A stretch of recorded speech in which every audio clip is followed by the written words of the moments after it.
दर्शक बंधु आज पवित्र अक्षय तृतीया। ये अक्षय तृतीय गोटे पवित्र कथाटे कहबी। कथाटी है आमे आम मानकर बापा माँ जेजेबापा जेजेमा वृद्ध वृद्धा एमानंको खुशी रे खाइबा को दियंतु एवं खुशी रे रखिया चेष्टा करंतु। एमाने बंची अवस्था एमानंको खुशी रे रखिया चेष्टा करंतु।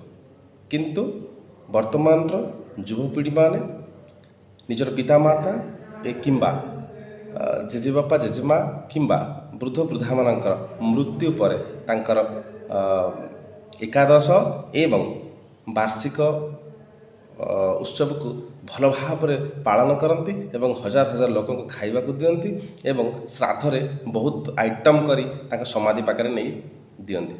किंतु यह द्वारा से माने खाती नहीं, सेथिरे सेमानकर खुशी न थाए।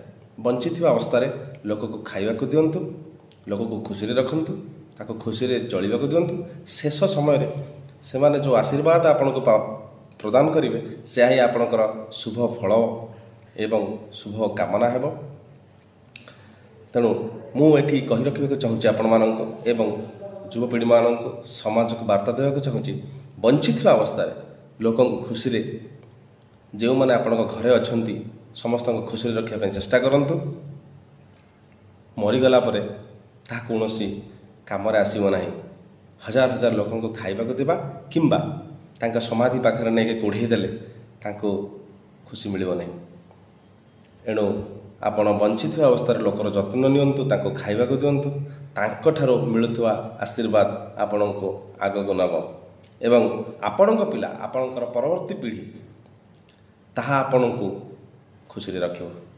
आपणक पिला बा आपणक संस्कार आपणकर समाज आपण जेतेबेले वृद्ध वृद्धा हेबे सेतेबेले आपणको से समान सदुपयोग बा समान सुजोग मिलिबो।